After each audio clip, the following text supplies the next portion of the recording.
We remember the moment when Josua's dad yelled the slogan he came up with for the anti-school violence campaign, right? At that moment, Josua began to recall memories of her father. She remarks how reliable he always was, giving her anything she wanted.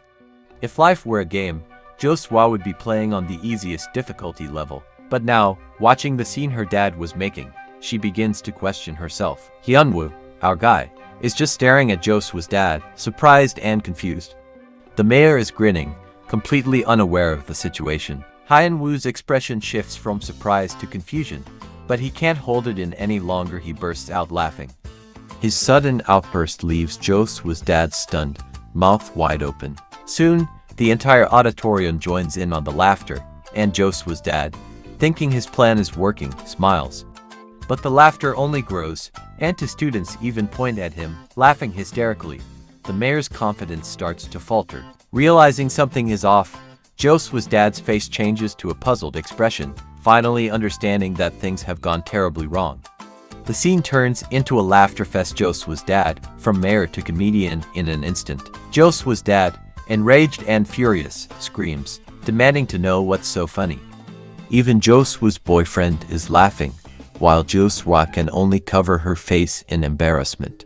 It's over for her. She's about to become the next trending topic at school. On the evening news, a female reporter covers the mayor's viral incident, commenting on how he's becoming a major trend across social platforms. First the daughter, now the father, a trending family. The male reporter adds that many see the mayor's remarks as further victimizing the victims of bullying. The female reporter agrees, saying that the mayor's actions should have been taken more seriously, but unfortunately, they didn't end well. Another protest erupts, using the mayor's own words against him. Protesters shout for his resignation, and one middle-aged woman takes it personally, yelling the mayor's name and making similar gesture. Josua's dad watches the protest from his office window and sighs heavily, filling the room with an awkward silence. He pours himself a drink, wondering why the number of protesters has doubled. Simple math: father plus daughter equals disaster, right? Yuhara's dad, as always, appears at the worst time, pointing out how the mayor's approval rating is dropping further and how this has become a hot topic online. With a calm demeanor, he says he knows. But then his expression changes instantly as he shouts at Yuhara's dad, who doesn't know that. He goes on, angrily telling Yuhara's dad to do his job and stop blurting out things no one asked for. He quickly gulps down his drink, while Yuhara's dad mutters inwardly, "I just asked." Yeah, better not let him hear that. Josua's dad reassures himself that there's still a way. With a calmer expression, he mutters, "There's always a way. Interesting. That's why I fear politicians." His secretary, ever calm, asks if he's referring to the redevelopment project as he picked a bottle of whisker. As he pours another drink, Josua's dad, now looking more composed, explains that if the project succeeds, nobody will care about these protests. He reflects on the power of money, believing it will save him. Meanwhile, at Pageant High School, Josua walks down the hallway, noticing the stares and whispers from students. She's visibly annoyed, sensing that everyone is talking about her father. Suddenly, she's startled by Naksu, the red-haired guy with a scar on his cheek who greets her cheerfully. Josua's initial shock and calls his name. Naksu mocks her dad's anti-violence slogan, making her grit her teeth. Naksu ignores her anger, joking that he almost died laughing, and even asks if her dad is a comedian. An SSS change in profession, he said. Josua is obviously not in the mood. Her words and expression make that clear. Naksu, trying to lighten the mood, his apologetic look shows, "I just meant it as a joke. Why is she so upset?" Then, out of nowhere, he surprises everyone by telling her, with a wide smile that seems to have some weird intentions, "Damn, you're so adorable." Interesting. Sensing the sudden shift in atmosphere, Josua quickly waves him off, loudly exclaiming for him to get out of her way. Tells him to move out of her way. Big mistake. Naksu grabs her arm, his expression turning serious, asking why she's being so stubborn. Josua, shocked, yells at him, asking if he's lost his mind. Students nearby notice the commotion, and whispers spread through the hallway. The scene eerily mirrors the one from Chapter 1, when Hyunwoo and Jiho had their confrontation. Naksu finally lets her go, casually remarking that he's seen as the bad guy once again. Josua, clearly irritated, watches him walk away, laughing to himself. Kim Bitna approaches, asking if Joswa is okay. Joswa brushes it off but holds her wrist, visibly shaken. Kim Bitna reveals that Naksu usually keeps a low profile after being beaten by Joswa's boyfriend and wonders why he's suddenly acting out. Joswa quickly realizes it's because her boyfriend is suspended and looks worried. When they reach the classroom door, Joswa hesitates, feeling nervous. She wonders why it feels so difficult to open the door, perhaps because she knows him is inside. As she stands there, lost in thought, Joswa recalls hearing a familiar voice in the past, possibly that of the class president, Libora, dismissing the thought. She focuses on the laughter echoing from Chapter 7, the same laughter from the video leaked. Kim Bitna, concerned, asks if Joswa is going in, but Joswa signals her to be quiet. Joswa muttered the word "the laugh" and Kim Bitna, puzzled, asked about it. Filled with rage, Joswa slams the door open, her expression eerily similar to her father's. She is her father-daughter after all. As she storms into the room, she recognizes the laughter from the video. With a face that looks like she's ready to kill, she suddenly realizes it's the same laugh from the video. She feels reassured, remembering she's watched that video more than 100 times. Furious, she places her hand on someone's shoulder, thinking it's the person from the video. The person turns around, it's Yuhara. Joswa, without hesitation, curses at her, calling her a bitch while Yuhara stares back, confused and shocked. Joswa thinks back, asking herself how long it's been since she and Yuhara became friends. They've known each other since elementary school, and they were neighbors when they were younger. They've been best friends ever since. Joswa reflects on how Yuhara knows everything about her, and she knows everything about Yuhara. She admits they aren't equals in their relationship, but she still considers Yuhara a friend. She thinks it's only natural since Yuhara's dad works for her father. Thinking to herself, school is like society and the reason she can act this way to Yuhara. I think Joswa needs to look up what a friend means. Seriously. Joswa, clearly angry, suddenly calls Yuhara a freaking traitor and tells her to give her the phone. Yuhara, confused, asks why. Joswa persists, insisting that Yuhara hand over the phone, asking if she didn't hear her. Yuhara, confused by the sudden demand, tries to find out why Joswa wants it so suddenly. Well, a normal reaction, no one just hands over their phone without a reason. With a menacing expression, Joswa tells her, I'm asking for it. Kim Bitna watches them both, concerned by the sudden tension between Yuhara and Joswa. Reluctantly, Yuhara agrees, taking out her phone, still clueless as to why Joswa wants it so badly, finally hands over her phone. Joswa quickly takes the phone and, almost casually, asks if Yuhara hasn't changed the password. Yuhara nods in agreement. If the password's still the same, it kinda shows she has nothing to hide, right? Joswa quickly opens the gallery, scrolling through the photos. In the middle of class, Joswa scrolls through Yuhara's phone like she's casually browsing TikTok, while Kim Bitna watches nervously. Suddenly, Joswa finds the leaked video of her in Yuhara's phone. Joswa is practically fuming at this point, and Yuhara, fearing what might happen next, tries to explain the situation to her. Furious, Joswa glares at Yuhara, who stands there shaking in fear. Joswa grabs Yuhara by the collar, demanding to know why she recorded the video and why she betrayed her. But Yuhara stays silent, looking down. Joswa accuses Yuhara of being caught red-handed, mocking her. Yuhara looks like she's about to cry. Joswa then remembers something.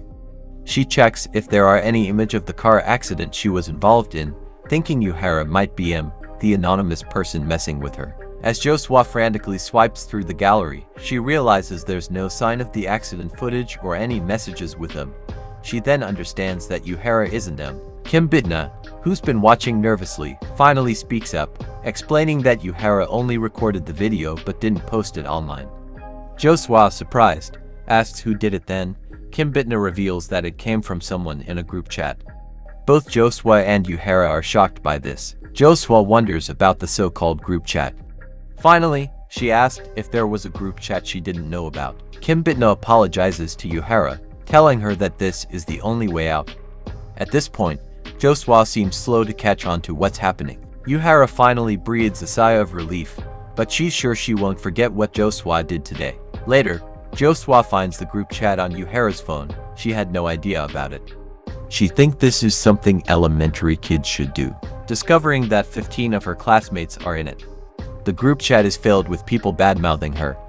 Angry and humiliated, Jo-swa clenches her fists, trying to hold back her rage. She stands up, her gaze fixed on Yuhara, who is stunned.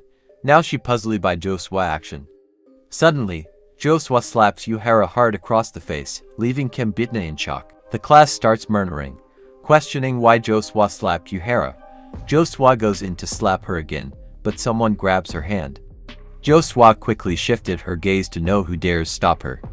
It's the class president. The class president tries to get her to calm down, reminding her it hasn't been long since the previous incident. But Jo-swa, now beyond reason, snaps back, "Shut the hell up." Then, at that moment, the top student Young-guk stands up and tells Jo-swa to quiet down. He scolds her, asking if she thinks she's at the top of the world just because she got into college, and tells her to read the room. His words carry weight, and the entire class falls unusually silent, casting cold stares toward Jo-swa. Good news, everyone.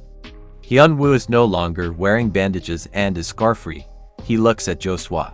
Unable to contain her anger, Jo-swa exclaims loudly, demanding to know why everyone is on her case. Why do you think? The scene shifts to a karaoke room. Jo-swa is crying alone, playing music. Jiho, her boyfriend, comes in and asks why she's wasting money if she's not going to sing. Jo-swa looks at her boyfriend with tears in her eyes as he jokingly asks, "Are you so rich that 501 means nothing to you?" He sits down with a grin. Still crying, Jo-swa tells him that her dad sighs and ignores her every time he sees her, and at school, everyone gossips about her when her back is turned. She keeps asking if he would feel like singing if he were in her shoes. Concerned, Jiho asks why she came here, and Jo-swa replies that this is the only place no one can hear her cry. Her boyfriend just stares at her intently as she continues to cry. Suddenly, Jiho grabs her hand and tells her to stop acting like she's an outcast, urging her to come out. Jo-swa is surprised by his sudden remark, but hey, got to give this guy props for being a good boyfriend. He takes Jo-swa by the hand, saying he'll take her somewhere she can cry without anyone hearing. I can only wonder what he means by that. He turns and gives her a gentle smile, looking like Prince Charming in the moment. Jo-swa is surprised, her face showing admiration, her eyes widening as she looks at Jiho. And just as my mind races, thinking we might see some adult content, her boyfriend places his helmet on her. As they both sit on his bike, he tells Jo-swa with a grin that he's going to speed like crazy, and she can cry and scream however she wants. I seriously need therapy, XD. Jo-swa, concerned, asks, "What about your helmet?" Jiho just waves it off, telling her to hold on tight. Without holding back, he speeds off like he's in some action movie. Jo-swa clings to him tightly as the bike races along. The scene shifts to Jo-swa's house, where she thanks her boyfriend, telling him she feels better now as she hands the helmet back to him. Before leaving, Jiho tells her to wait for him. Once his suspension is over, he'll take care of everyone who trash talks her. She nervously asks, even though there are a lot of them. He laughs at her remark, confidently saying he'll just crush them one by one. Asterisk bro is planning to get expelled before graduation. Asterisk. She waves goodbye, telling him to be safe on his way home, and he promises to text her when he gets back. Now composed, Jo-swa realizes she got too worked up. She reminds herself she won't have to deal with most of those jerks after graduation, and finding him is her main objective. She considers making Yuhara's life hell by telling her dad since Yuhara has been pissing her off lately. But then she waves the idea away, supporting her head with her hand as she remembers that her father and she aren't on good terms. At that moment, a ping sounds from her phone. She checks it, thinking it's her boyfriend. He did say he would text her when he returned. But that's not the case. A chill runs down her spine as she sees it's our mysterious M asking if she enjoyed the ride. Seriously, this M figure is badass. Jo-swa is shocked and confused as she ponders about M. The chapter ends. The scene starts with Jo-swa sitting in her room, holding her dog and her phone. M sends another message, asking how she's doing. Angry, Jo-swa replies, asking what kind of question that is. She thinks back on everything that happened, realizing how bad her day has been. M replies, taunting Jo-swa, telling her to listen to him and that there's no need for her to stress her deficient brain. M surely knows how to roast. XD, let him cook. Jo-swa gets even more annoyed, thinking about how she got into a university, so she can't be dumb. She demands to know why M is doing all this, wondering if he thinks he's some kind of hero. But M laughs it off, asking if she thinks she's special. Josua, more frustrated. M continues, telling Josua that he's just doing it for fun. Josua sits up abruptly, wondering if M is some kind of hentai pervert or something. Deciding to confront him, she asks how long this will go on. M replies that he has only one card left and warns her that if she doesn't listen, he'll play it. Josua, curious, asks what he means. M then says he has a picture of the hit and run scene. Josua is shocked, her eyes wide, as she realizes that M might know about the accident.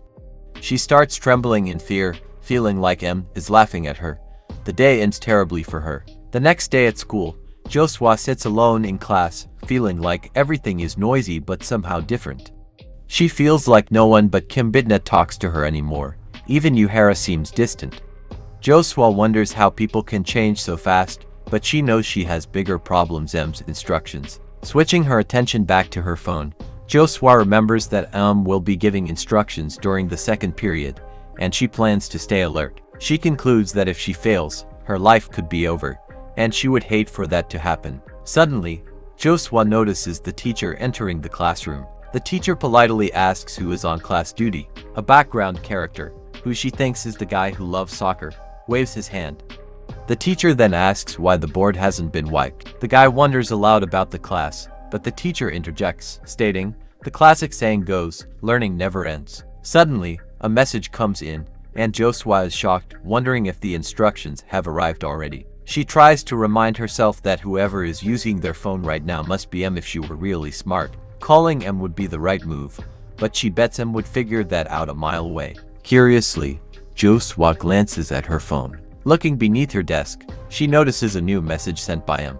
M begins the instructions, calling it the mission of memories, and tells Josua to do the same thing she did in chapter 1. Josua mentally curses M, calling him a childish pervert as she grits her teeth in frustration. In response, she types that all she has to do is tell the teacher she needs to use the restroom, but M disagrees, insisting she say it exactly as he texts it. Josua feels the world collapsing around her in shock, her mouth and eyes widening in disbelief. Josua reflects that because of the bullying video and her dad, she has become a ghost in class.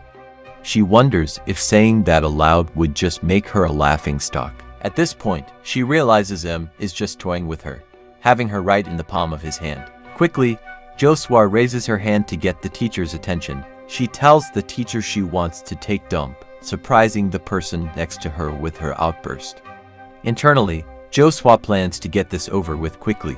The class falls silent like a graveyard as all her classmates turn their attention to her. Trembling with her hand raised, she reassures herself that after graduation, she won't have to see most of them again. She quickly rephrases her initial statement, telling the teacher that she wants to use the restroom. The teacher tries to compose himself and tells her to go if it's that urgent. As she walks out, Kim Bitna calls out to her, asking if everything is okay. Josua leaves the classroom, closing the door behind her and assuring herself that everything will be fine. She just has to start fresh at the university, telling herself that after graduation, she won't have to see these people again. She starts tearing up, assuring herself that everything will be fine. In the restroom, Josua sobs quietly, vowing that she won't let him get away with this. Her phone buzzes again. It's another message from him, saying it was fun and he has never had that much in his life. Josua's face became that of a squeezed paper and she cursed him mentally. Sent another message saying, she deserves a reward for completing her mission. Josua looks at her phone, puzzled, wondering what the reward is. Says he won't send her any messages for a week, and she's free for now. Josua feels confused but relieved. The scene changes to Josua at home, relaxing and watching a musical performance. She thinks about the week of freedom promised, feeling at ease. And indeed didn't send any text. The next day, as she sits with her boyfriend Jiho on a bench, he notices she seems sad. He asks if everything is okay. Josua calmly tells him it feels strange nothing is happening. Now concerned, he asked if anyone is bothering her at school, but Josua replies that everyone is busy watching their backs. Jiho suddenly remembers something and checking his pocket, leaving Josua wondering. He pulls a card out of his pocket. Smiling, he hands it to Josua, saying it's a present. Joswa is stunned as Jiho explains that the card is from his favorite artist. Joswa quickly grabs the card, telling Jiho not to call him a guy because the artist is older than them. Jiho laughs, saying he can't call any guy with makeup his bro.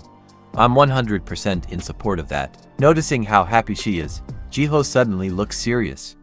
He apologizes, saying he can't walk her home because something came up. Joswa tells him not to worry.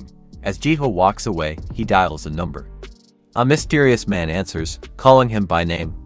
Jiho, now calm and cold, tells the man he needs help finding someone. The chapter ends. The scene shifts to a shop at night. Yuhara is coming out, talking to someone on her phone. She complains about someone having to do something in front of everyone and has a bandage on her cheek. She also mentions that Joswa has been acting strange lately. Suddenly, a hand grabs her phone. Shocked, Yuhara sees a strange man holding her phone, checking who she was talking to. It turns out to be the chubby guy Jiho called in the previous chapter, along with a masked person. Yuhara is scared, trembling as anyone would in that situation. The guy casually speaks into the phone, saying that she's busy and will call back, while the masked figure gestures for her to stay quiet. He hangs up, leaving Yuhara even more worried. The chubby guy scolds her for talking behind her friend's back. Yuhara steps back, asking who they are. The masked figure chuckles, saying it's better if she doesn't know. Yuhara, sweating and scared, grips her hands tightly. Next, we see the chubby guy grabs some food, commenting that he prefers salty over sweet. Both are surprised to see the guy gulp an entire meal. Now that's some talent. Yuhara, though calmer now, asks if Joswa's boyfriend really sent them. The masked figure notes how she relaxed after hearing a familiar name, while the chubby guy keeps eating. Yuhara nervously says they should have told her instead of scaring her, but the masked figure says they're just doing their thing. The chubby guy continues munching on his food. Sweat drips from Yuhara's face as she asks what they meant by the thing. The masked figure, now serious, implies that she was in a group chat. Yuhara is startled, wondering how they knew. The masked figure moves closer and demands she unlock her phone. Yuhara, frightened, asks why, but after the chubby guy slams his fist on the table, shouting for her to do as she is told, she quickly agrees. She unlocks her phone, and the masked figure starts going through it. The chubby guy calls Jiho on his phone and reads off the names of people in the group chat. Notices how Kim Bitna is part of the group of Joswa haters. Really interesting. Meanwhile, Yuhara wonders what Jiho is planning. The chubby guy lets out a burp, complaining that the food is too sweet, while Yuhara feels like her head is spinning but doesn't dare say anything. The scene shifts to Ban Jiho, who's looking at his phone intently. Joswa, sitting next to him, asks who he's texting. Jiho, still focused on his phone, says it's some guys he used to box with. Joswa is surprised, asking if he still talks to them. Jiho explains that he just needed a favor. Using her best weapon, trying to be cute, Joswa asks if it was so urgent that he had to do it in front of her. Jiho, realizing, quickly hugs her, apologizing and telling her that she's the most important thing in his life. He sweet-talks her, saying he should pay more attention to her, making her blush. Yes, make all the single viewers jealous XD. Jiho tells her to just say the word, and he'll do anything for her. Joswa thanks him, clearly moved. The scene changes again. Jiho is walking through a part of the city, realizing he never knew a place like this existed. He stops at a building and wonders if this is the right spot. Suddenly, In Yoongguk, the top student in their class, appears and asks what Jiho is doing there. Jiho turns and calls Yoongguk, acting friendly, asks if the little girl within Yoongguk is his sister. And Yoongguk, knowing Jiho's attitude, demands to know what he's up to. Jiho taunts him, asking if he lives in this dump. He calmly replies, asking what Jiho has ever contributed. Jiho admits he's impressed that he is the top student, even without tutoring or cram school, but his comment angered him, who glares at Jiho. He quickly notices his little sister and backs down. He then tells Jiho to leave, but Jiho, irritated, steps closer, poking fun at On's confidence despite living in such a poor area. And snickers at Jiho's remarks, but Jiho suddenly attacks him. On's little sister screams for Jiho to stop and even tries to protect her brother. Jiho is surprised by her courage, and Yoongguk, worried, pulls her back, scolding her gently. Jiho pauses and asks him if he's part of the group chat of Joswa haters. and tenses up, but before he can say anything, Jiho cuts him off, saying he's not interested in excuses. Jiho demands Young-guk's phone, stating he needs to check if he was the one that uploaded the video. Young-guk quickly denies, but Jiho threatening to beat him up in front of his sister if he doesn't comply. Jiho, with a serious look, tells him he's suspicious because of how much he seems to hate Jo-swa, and coldly replies, saying it would be weird if he liked someone as messed up as Jo-swa. Now that one was a violation XD. Well roasted. Jiho punches An, knocking him to the ground. He continues his assault while Young-guk tries to cover himself. An's little sister cries, terrified. Jiho grabs in Young-guk's phone, demanding him to unlock it, and Young-guk, barely able to speak through his bruises, curses Jiho, asking why he's doing this. Jiho grins, saying that Jo-swa is having a hard time because of people like An, making him grit his teeth in anger.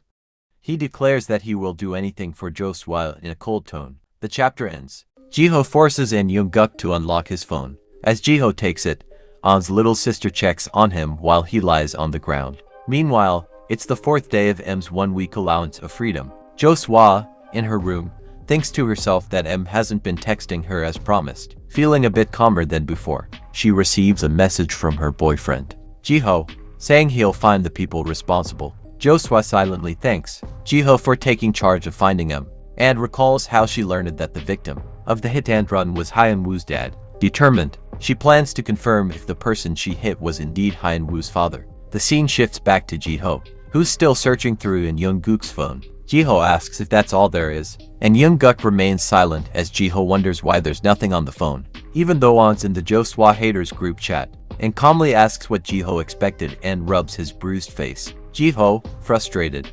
realizes and didn't leave any trace of uploading the video. When Jiho vents about not even finding an ad, and explains he doesn't use the app. Confused, Jiho asks why An is even in the group, and casually replies that he was added without asking An the reason. He didn't leave, the group was his own fault. His little sister demands they go home, and An adds that the group's existence is Jo-swa's fault, angering Jiho further. Jiho tosses An's phone back to him and tells him to get lost. As Jiho leaves, he comments that the culprit must be someone else, and Young-guk watches Jiho walk away and comforts his sister by rubbing her head. He tells her everything is okay. He glances at his phone, which is ringing, and with a serious expression, answers the call. He tells the person on the other side that it was a close call, but he's fine and deleted the messages as instructed, so he wasn't caught. His little sister, Yuna, is confused by his actions, and warns the caller that Jiho will cause more trouble. He reassures his sister, saying that evil people will eventually pay for their sins. He definitely has something with him. Meanwhile, on the 4th day of M's Freedom Week, Jo-swa and Kim Bitna walk together. Kim Bitna asks where they're going, and Jo-swa calmly tells her they're heading to the hospital. Kim Bitna, surprised, asks who's sick. Jo-swa says it's Hyunwoo's dad. Pondering, Jo-swa is annoyed by Kim's constant talking. Meanwhile, Kim Bitna begins to rant, but Jo-swa stays focused on her plan to find out if she hit Hyunwoo's father. Lost in thought, Jo-swa snaps back to reality when Kim Bitna stares at her with curiosity. Jo-swa asked why she was looking at her like that. Kim Bitna asks Jo-swa if she's changed because of the group chat and remarks that it seems like Jo-swa is chasing someone recently. Jo-swa brushes it off, saying it's just a classmate visit and inwardly notes Kim's sharpness and never expected it. Kim Bitna suggests inviting Yuhara to join them, but Jo-swa firmly disagrees, saying she doesn't plan on forgiving Yuhara yet. When Kim Bitna asks how long it will take, Jo-swa admits she doesn't know. The scene shifts to Hyunwoo greeting Jo-swa and Kim Bitna.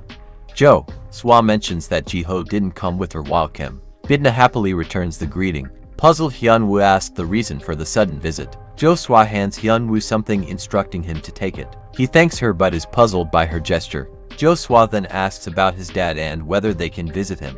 Hyunwoo explains that visiting hours are open. However, Hyunwoo asked the reason why Jo-swa is doing all thing, but got interrupted by Jo-swa, who is demanding if they can see him. Jo-swa thinking to herself that she knows that much already. Meanwhile, Kim Bitna worries aloud whether the sudden visit will go well, but Hyunwoo leads them to his dad's hospital room. Inside, Kim Bitna, seeing Hyunwoo's dad in bed, remarks that it's like something out of a movie. Quickly regretting her comment, she asks how long Hyunwoo's dad will stay like that while patting him on the back, And Hyunwoo responds that he doesn't know, doctors aren't sure if he'll wake up. Sweat pours down Jo's face as she realizes that the man in the bed is the person she hit. The memory of the accident floods back, confirming her worst fear. It really was Hyunwoo's dad.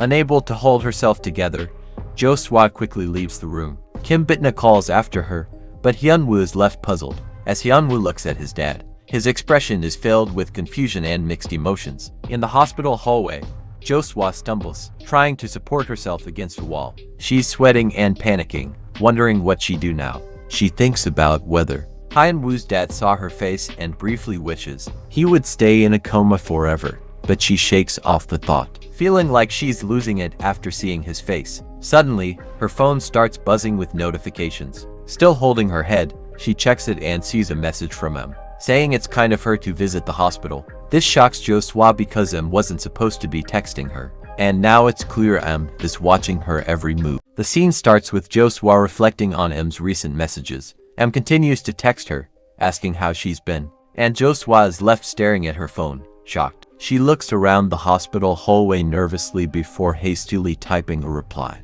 asking M when the blackmail will stop. M just laughs at her desperation, but Jo-swa presses on, demanding to know how long this will last. He paused for a moment. Next, M cryptically responds, "Until you're scared of your own secrets," causing Jo-swa to flash back to the hit-and-run incident. Shaking with fear and her entire body shivering, she mutters, "It must be about money." Desperately, Jo-swa offers him any amount of money to stop, but M declines. She quickly types back, now more frustrated, asking what M really wants. His answer? Want a way out. She, trembling, responds, "Yes," hoping for some relief. But M's next message leaves her stunned.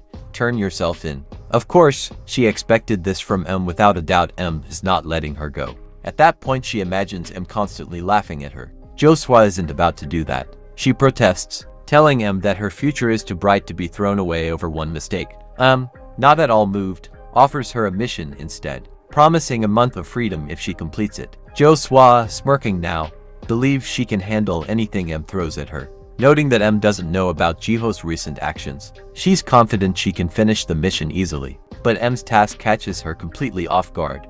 Break up with your boyfriend. Flashback time. We see Jo-swa surrounded by classmates from when she was younger. Her thoughts narrating how she's always been untouchable. Due to her dad's influence, teachers feared her, and many boys were hopelessly infatuated with her. In other words, simps and beta males. Typical popular girl lifestyle, and she didn't mind them, and the reason is obvious. Right? But one guy, red-haired and irritating, notices. He had no scar on his cheek, just wouldn't leave her alone. His constant pestering had Jo-swa at her wit's end. And eventually, she hit him with a slap that left a bruise. Red hair, not one to back down, looked ready to hit her back. And Jo-swa was left helpless, waiting for the inevitable. That's when Jiho made his entrance. With a swift move, Jiho grabbed Red Hair's wrist and asked, "Are you really gonna hit a girl?" Jo-swa, recognizing Jiho from the boxing club, was stunned by his sudden intervention. Red Hair jokingly remarked if he can hit Jiho instead.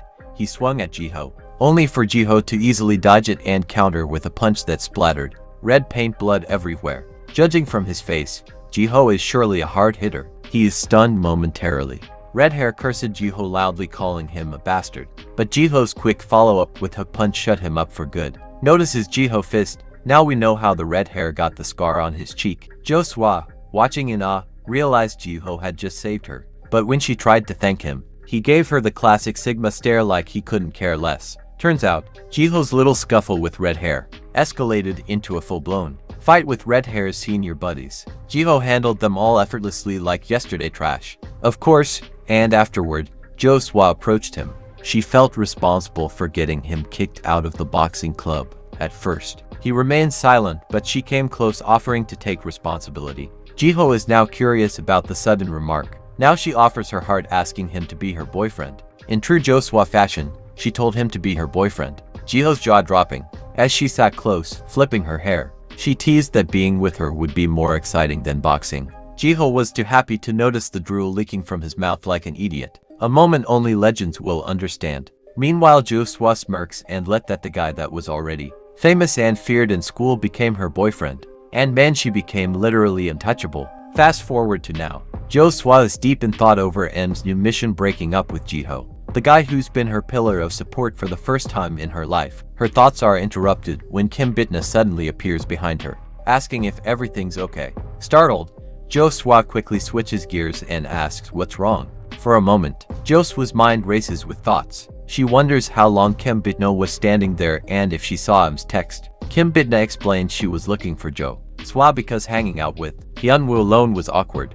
almost like they were dating. Jo-swa brushes it off and suggests they head home, much to Kim Bitna's confusion. Kim Bitna, eyes wide, wonders why they'd leave without saying goodbye to hyunwoo. But Jo-swa stays indifferent and leads the way out, and Kim Bitna is left puzzled. The scene shifts to a burger joint, where Jiho is enjoying a meal. He glances at his phone, wondering aloud why she called him here if she wasn't going to show up. Turns out, Jiho's waiting for Lee Bora, who apologizes for being late. Jiho grins slightly, asking why she wanted to meet Han just as importantly, letting her know he's been looking. The chapter kicks off with Lee Bora and Jiho sitting in a burger restaurant. Lee Bora has this disapproving look as she asks Jiho what he's been up to. Jiho, munching on his fries, just gives her a blank "what are you even talking about" face. The class president tells him to stop intimidating their classmates, saying everyone's scared of him now. Jiho shoots back, questioning who she thinks she is to tell him that. Then, he suddenly stands up, closing the distance between them, and asks if she's scared of him. Lee Bora breaks a cold sweat.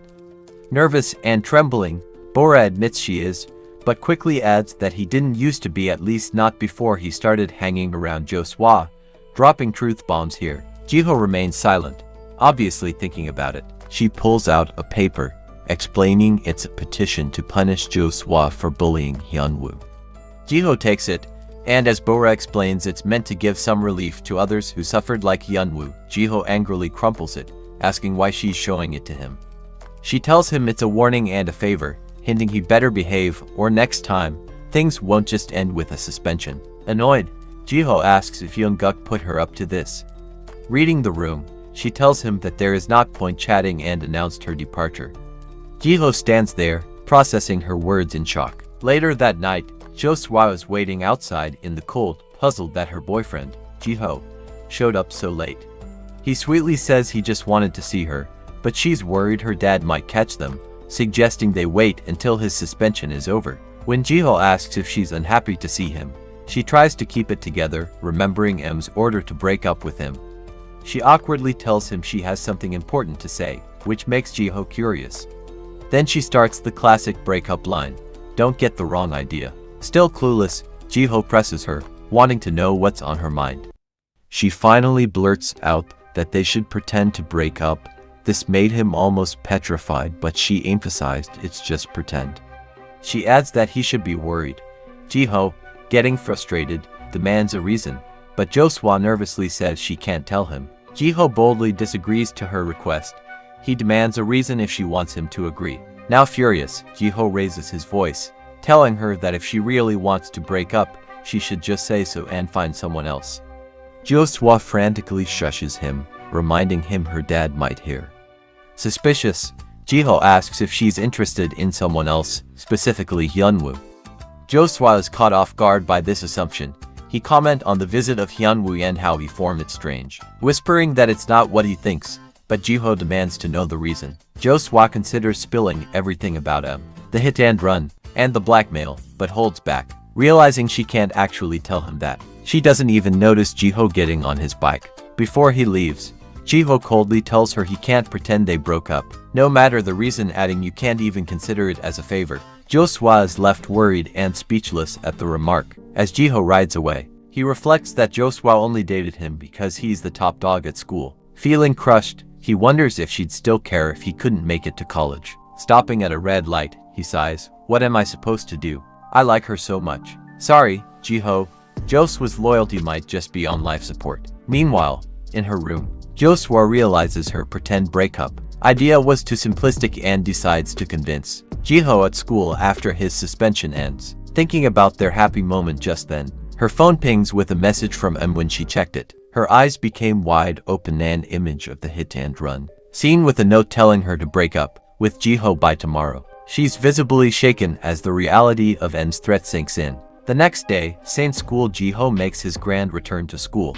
striding down the hallway like a mob boss while everyone clears the way. Some background character that we will only see once asked if he's back already. He spots Joswa and her friends and greets her, saying it's good to finally see her after a while. Nervously, Joswa mutters that they saw each other yesterday, while Kim Bitna waves and greets Jiho warmly. He tells her forget about it, let go inside. But as they start walking to class, Joswa stops suddenly, seemingly gathering her courage for something, and Jiho wonders about her action. She tells Jiho she has something to say, thinking to herself that she has no choice. She asks for a breakup, which freezes everyone in the hallway with a pained expression. Jiho's face says it all. He's shocked and completely blindsided, while Joswa just stands firm, looking down. Even Kim Bitna and the random background characters are stunned. Jiho, in disbelief, asks if he heard her right. Meanwhile, in the crowd, Hyunwoo seems to be smiling slightly. The chapter opens with Joswa announcing her breakup with Jiho right in front of everyone. Jiho is stunned, frozen in place. Meanwhile, Hyunwoo, formerly the class target, smiles, enjoying Jiho's misfortune. The hallway buzzes with whispers and murmurs as students gossip about the breakup. Jiho quickly spots Hyunwoo in the crowd and, veins pulsing, storms over. He demands to know if Hyunwoo is laughing at him. Joswa tries to call out to him, make that ex-boyfriend, but he ignores her, eyes locked on Hyunwoo. Now close to Hyunwoo, he asked intently, you just laugh. But Hyunwoo disagrees. Jiho grabs him by the collar. Hyunwoo starts sweating bullets, trying to insist he wasn't laughing. Joswa steps in, pleading with Jiho to leave Hyunwoo alone and talk it out with her instead, but Jiho's not having it. He angrily brushes her off, and Joswa is left in shock, seeing this furious side of him for the first time. Jiho growls about how ever since he got mixed up with Joswa, things have only gone downhill. He then lifts Hyunwoo higher, demanding to know why everyone sides with him. And Yoongguk intervenes, telling Jiho it's enough, asking how much longer he plans to torment Hyunwoo. Jiho's tone turns icy as he threatens Yoongguk, telling him to let go and asking if he wants to die. But Yoongguk stays firm, telling Jiho to look around, pointing out that no one is on his side. He adds that Jiho just came back from suspension, and the first thing he does is bully a classmate. Jiho hits Yoongguk hard. Yoongguk falls, and Jiho mounts him, throwing punches while yelling at him to mind his own business and calling him a nobody. But Jiho's rampage pauses when a voice booms out, asking what they're doing. Everyone freezes. The homeroom teacher takes in the scene, visibly disappointed in Jiho. Realizing just how bad things look, Jiho tenses up, painfully aware that everyone in the hall witnessed the entire incident. It dawns on him that he's completely screwed at this point. Meanwhile, Joswa and Kim Bitna watch Yoongguk's beaten up state, horrified by the scene. The scene shifts to the principal's office, where the homeroom teacher and the student affairs manager stand alongside the principal. The principal calmly but sternly asks why so many problems seem to stem from this class. The manager doesn't hold back, pointing out that Jiho should have been expelled after his suspension. The homeroom teacher looks visibly nervous, unable to bring himself to even say the word expulsion. The principal looks at him with a serious gaze, as if anything he says in this moment could cost him dearly, and asks if he has anything to say. But the timid guy stays quiet, likely trying to keep his job and avoid getting fired. Back in the classroom, Joswa sits with her head down, weighed down by guilt. Suddenly, a classmate bursts in with dramatic flair, shouting that Jiho's going to be expelled. Joswa is shaken by the news. Reflecting on everything, she realizes that all of Jiho's troubles began because of her. Kim Bitna comes over to comfort Joswa, asking if she's okay and wondering if her ex will really get expelled with graduation just around the corner. Later, we see Joswa desperately begging her father for a favor. Her dad, frustrated, tells her she shouldn't even be involved with someone like Jiho in the first place. If only he knew the half of what she's been up to. Sobbing, Joswa looks to her dad's secretary for help, but he apologetically lowers his head, knowing nothing can be done. Joswa grits her teeth, her face showing signs of pain. As her dad continues to scold her, Joswa's guilt reaches a breaking point, realizing that Jiho's actions weren't entirely her fault after all. She's the one who brought him into this mess. But then, something clicks. Her eyes widen. Her dad, who had been ranting, pauses to observe Joswa for a moment, his expression shifting as if he's wondering, did I go too far? Meanwhile, Jo-swa mutters the letter under her breath. She mumbles that it's all fault, that he's the true villain. The next day at school, Jo-swa, Kim Bitna, and some background characters watch from the window as Ji-ho leaves the school for the last time, officially expelled. Jo-swa trembles as she watches, and Kim Bitna comments that Ji-ho isn't even looking back. It's as if she expects him to turn around dramatically like in a romance movie. Kim Bitna tries to support, not noticing that Yuhara, a former friend, is standing behind them with a pained look. Yuhara had come to offer comfort, but seeing Jo-swa's distress, she stops, unsure if her presence would even be welcome.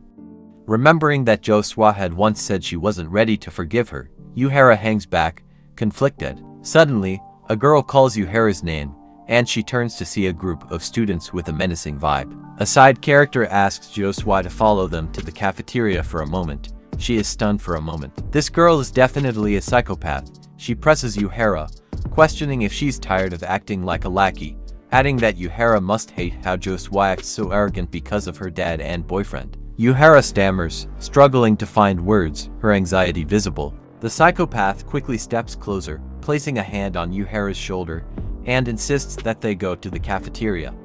She then leans in and whispers that she has something interesting to tell her. Yuhara, now with a sinister smile and clearly motivated, asks, "What's so interesting?" At this moment, I feel bad for what's about to happen to Jo-swa. The chapter starts with Yuhara following the group led by the psycho red-haired guy Naksu. As they approach a corner filled with his crew, the vibe turns sinister. Yuhara tenses up, probably regretting this choice. The red-haired guy smirks and asks, "Did she really come?" Seeing Yuhara's frightened expression, he lets out a slight grin. Yuhara stares at him in silence, probably realizing this might have been a bad idea. A red-haired guy smirks as he sees her frightened expression and tosses her something. She catches it, puzzled. When she asks if he was the one who called her there, he smoothly counters with, "Why can't I?" Yuhara, trying to keep her cool, demands to know what he's planning. With a smirk, he replies, "Oh, just something fun." His entire group grins wickedly. Now more on edge, she demands to know exactly what he has in mind. And he finally spills. It's about breaking Jo-swa. Shocked, Yuhara protests, worrying about Ji-ho's reaction. But then, an idea strikes her, and she pauses. Red hair, still grinning, notes that she finally gets it. Ji-ho is gone, and now the games are about to begin. Scene change. We're back in the classroom where Jo-swa is slumped over her desk. Kim Bitna worriedly approaches Jo-swa, asking if she's okay and reminding her that she hasn't eaten lunch yet. Jo-swa, visibly annoyed, internally remarks about the current situation while also feeling a bit hungry. Noticing her friend's state, Kim Bitna politely asks if they can head to the cafeteria together. Jo-swa suggests sending Hyunwoo instead, but then freezes, catching sight of him. They exchange glances, and she remembers when he used to bully her. Now he looks disinterested, not even sparing her a second glance. Jo-swa gently waves off the idea of sending Hyunwoo, remarking that she'd rather avoid any bullying drama. Then Kim Bitna cheerfully suggests they go together. Jo-swa manages a small smile, happy for a moment. They head to the cafeteria. Kim Bitna notices Jo-swa's strange behavior and asks why she's looking around so much. Kim Bitna is shocked when Jo-swa calmly tells her that it's her first time coming to the cafeteria. Not gonna lie, even I'm surprised. Meanwhile, in the background, Yuhara notices the two chatting as Jo-swa explains that it just happened. However, the moment Jo-swa steps into the cafeteria, the chatter starts, with students whispering about her breakup, her dad, and more. Kim Bitna suggests they grab food quickly and leave. Jo-swa, visibly annoyed by all the stares, tries to grab a snack and cut the line, but suddenly, a hand stops her. It's our red-haired guy, casually telling her to get in line. Jo-swa was surprised at his audacity, and Kim Bitna tries to pull her away. Red hair motions with his head for her to get in line, chuckling at her frustration. "How does it feel to not be treated like a queen? XD. Kim Bitna remarks on how scary the red-haired guy might seem, urging them to pay and leave quietly. Meanwhile, Jo-swa tries to keep herself together, feeling the tension of the situation. Jo-swa, stewing, crosses her arms and loudly asks Kim Bitna what's there to be scared of. Red hair smirks, knowing he has more tricks up his sleeve. He gaze shifts slightly out of nowhere. He loudly announces he's short on money, drawing more attention. As Josua stares, confused, he walks up and demands money from her, his tone icy and his smile mischievous. At this point, Josua is clearly frightened as the entire cafeteria watches her, and one particular person seems to be enjoying the sight. Josua nervously glances at her hands, feeling the pressure of the moment. She also notices the icy stares from the crowd, as well as the red-haired guy's intense gaze. Josua quickly grabs the item from the red-haired guy, nervously remarking that the money is nothing and that she pay. The red-haired guy is surprised and clearly didn't expect it, or he's just pretending not to. She quickly places a 501 bill on the counter, telling them to keep the change. Man, all these rich kids. Josua hands the item back to the red-haired guy, not forgetting to mention that he should enjoy it. As she walks away, clearly unhappy and biting her lower lip, Kim Bitna calls for her, stating they should leave together. Both the red-haired guy and Yuhara let out cold grins, obviously taking their time. Josua clenches her teeth tightly, wondering how the red-haired guy dares to humiliate her. She realizes this is all happening because Jiho is no longer in school. Steeling herself, she thinks about how she must free him using the 1 month of grace. Oh, I almost forgot about the reward for breaking up with him and not leaking the hit and run image. The scene shifts to her room, where she lies on her bed, reflecting on the recent events after getting involved with him and Jiho's expulsion. Holding the golden credit card, she realizes she has other weapons besides Jiho. The girl doesn't know when to back down. I'll give her props for effort. She decides to use her dad's credit card. This girl is about to give her dad some big problems. With a determined expression, she plans to gather followers and sway public opinion. Meanwhile, we see Yuhara enjoying instant noodles.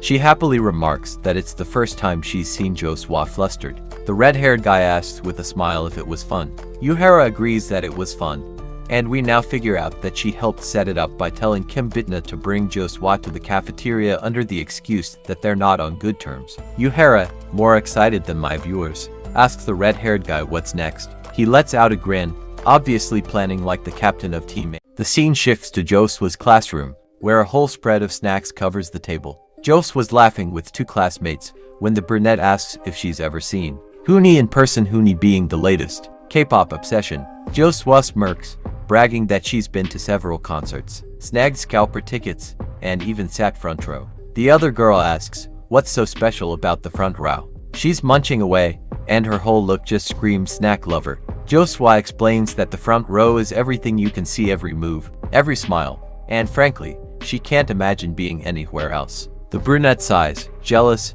and says she can't even afford a regular ticket. Josua suddenly remembers something, digs through her bag, and hands her a fancy YSL lipstick. Josua calmly tells the brunette that she doesn't like the color and thinks it would look good on her instead. The brunette, all happy and blushing, thanks Josua, remarking that she will make good use of it. The girl just sold herself for a lipstick. XD. Kim Bitna chimes in, asking where her gift is, and Josua just laughs as her friends fight for attention. Meanwhile, across the room, Libora class president and her friend Seo Mina are watching. Mina asks if Jos was acting weird, but Bora shrugs, with the classic Sakuke Uchiha pose saying Jos was just trying to keep on the red-haired guy's good side while maintaining her popularity. Mina wonders why it's so important since Jos was already accepted into college and graduation is by the corner. Libora chuckles, saying that Josua thinks she's a princess, and everyone else is her servant and she will try to maintain that to the end. Classic Josua logic. Meanwhile, the laughter from the cafeteria can't help but annoy Yoongguk, the top student. In another scene, Josua and her friends are out at a fancy restaurant, taking selfies and savoring their expensive meals. Kim Bitna cheerfully remarks that it's nice for them all to be together again, and Josua smirks to herself, feeling victorious now that Yuhara is not in the picture and Kim Bitna has accepted him. As her friend squeals over her first ever steak, Josua thinks she's won, convinced that no one will dare confront her to her face. But then it's time to pay. Meanwhile, the two side characters whisper to each other, one asking how much it will cost. The brunette replies that she doesn't know. In this case, it's also wise to prepare for your own meal in case things head south. The lady at the counter announces the price, 227,001, about $170, and Josua's friends are visibly shocked. Josua, expecting this, pulls out her dad's golden credit card with a smug one-time payment. Please? The lady quickly swaps the card. For a moment, She stares at the golden credit card. However, things go south fast when the cashier says, "Sorry, but this card has reached its limit." Guess she'd be scrubbing tables with her friends now. Back home, Josua's dad is furious, demanding to know how she's managed to blow 5 million won in a month. "Man, I feel sorry for this guy." The guy's blood pressure increases each time he encounters Josua. Josua tries to play it off, saying she was just out with her friends, but he's having none of it. Still mad, asks if this is the perfect time to hang out with friends and if that's the best excuse she could come up with. It's obvious that her dad didn't teach her to lie properly. "After all, politicians are great at it, that's what my teacher said." Anyway, he asks if she knows how her actions impact his reputation and whether she's trying to stir up another scandal. Josua, in tears, loudly tells her father to just say no instead of putting it like that. She bolts, crying as she tells her dad that she doesn't want his money while he struggles to find the words to respond. Her dad is left speechless for a moment, and then our guy the secretary steps in, calmly suggesting that her dad raise her spending limit. Her dad digresses, loudly telling him that in his day, he earned his money by selling newspapers, asking her she dares act so high and mighty without earning a single penny. He decides it's best for her to stay home and keep quiet. Cut to Josua's room, where she sits on her bed surrounded by fancy items. She realizes if her dad won't fund her lifestyle, she'd just have to sell some things instead. She quickly snaps pictures of her stuff and lists them on an online marketplace. Easiest way to make money, right? After some time, she lies on her bed, thinking to herself that all she has to do now is wait for a response. Moments later, she gets a notification that someone wants to meet nearby to buy one of her items. She heads out, grumbling about the trouble of selling it, and spots a shadowy figure on the street. She asks if they're the beer, holding her phone up for confirmation. But when she looks closer, she's stunned. It's Bora, the class president. Bora, equally surprised, asks if Josua is the seller. Josua's jaw drops as she mutters, "Bora," under her breath. The chapter kicks off with an awkward run-in between Josua and the class president, Bora, trying to break the ice. Josua asks if Bora is really a fan of Huni. Bora replies with a sharp, "Am I not allowed to like him?" Josua, feeling a bit judged, starts to say something but Bora cuts her off, asking if Josua's going to sell her the item or not. Josua thinks to herself that it really doesn't matter who buys it, it's already a pain just to be out in this freezing cold. Bora calmly asks to verify the price as she takes the money out from her wallet. They exchange items, and Bora checks the item while Josua calmly counts the cash. Josua crosses her arms, pondering how awkward this situation is, and of all people, she had to run into Bora. Frustrated, she imagines yelling at Bora to just take the item and get lost because it's freezing. After the exchange, Bora casually asks if Josua's no longer a fan. Josua clenches her fist, realizing if she says yes, it'll sound like she's only selling the item for money. So, she hits back, saying she's too old to be a fangirl and plans to focus on college. Nice subtle insult there, Josua. Bora gives her a look and asks if she said that just for her to hear, leaving Josua slightly speechless. Josua tries to explain, gesturing that it's not the point, but Bora just keeps that serious expression on her face. Josua doesn't stick around any longer and quickly says goodbye to Bora, not forgetting to add, "Enjoy being a fangirl." As Josua walks away, she cringes at the awkwardness of the whole thing, annoyed she ran into Bora of all people. The next morning at school, Jos was back in her element.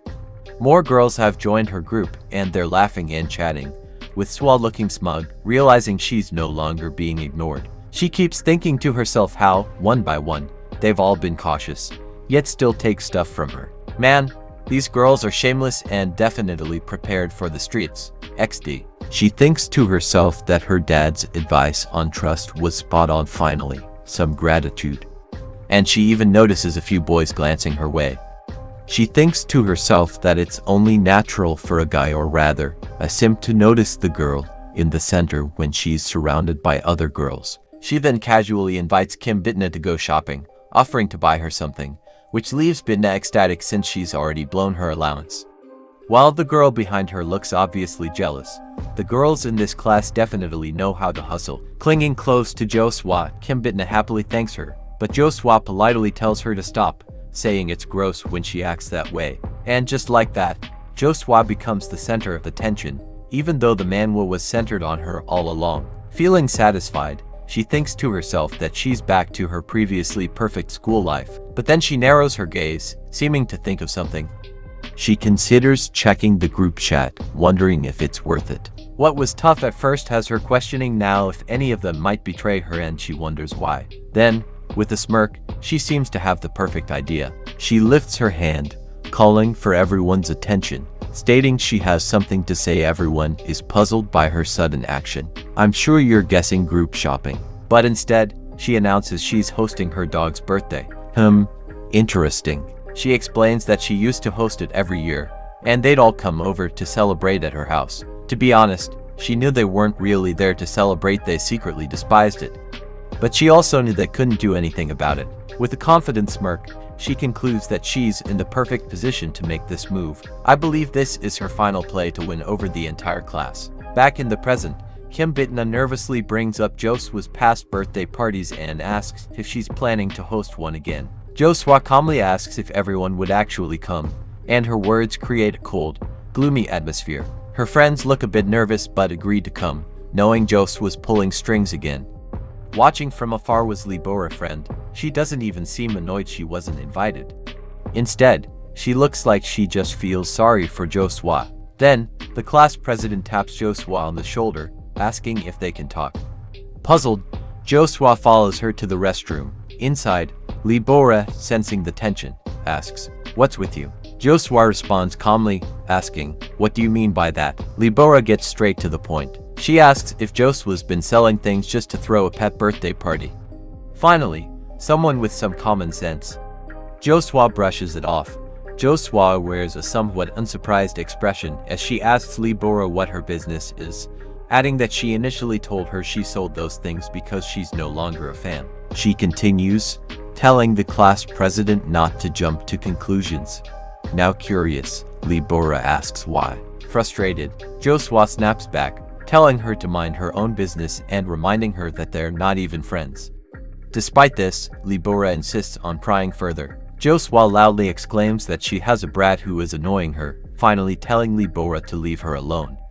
We all know that annoying brat is him, right? Libora is puzzled by Josua's reaction. As Josua leaves the restroom, she adds for Libora to get lost, stating they should never cross paths until graduation. Meanwhile, Libora is left wondering about the annoying brat Josua mentioned. Next, we see Yoongguk walking down a staircase, likely tired from Josua's constant rants along with her crew. Actually, he planned to meet someone and asks a strange figure if the person arrived before him. With a serious expression, he inquires what the person is thinking by giving Josua a 1-month grace period. Wait, is that who we think it is? He then asks what the strange person plans to do about M. Is Yoongguk an ally of M? Or does he sometimes play as M? I wonder at this point. Holding a phone displaying the last text sent to Josua, tells Yoongguk to let her be for a while, adding that it's entertaining. Holding a phone displaying the last text sent to Josua, tells Yoongguk to let her be for a while, adding that it's entertaining. The scene quickly shifts to Josua's birthday. We see empty chairs, and Josua is upset that nobody came, not even her friend Kim Bitna. She glances at her watch and remembers that they all agreed to meet at 2 p.m., but that time has clearly passed. Thinking to herself, she wonders why no one is showing up despite her efforts to be nice to everyone. Suddenly, her excitement builds when she hears the doorbell. Man, she bolts down the staircase, thrilled that they really came. Opening the door with a polite tone, she asks what took them so long, but her expression quickly changes to one of fear. We see the 2 police officers from Chapter 3 standing at her doorstep, and this time, it's clear they didn't come for the redevelopment project. The detective, with an icy tone, remarks that they meet again, and the chapter ends.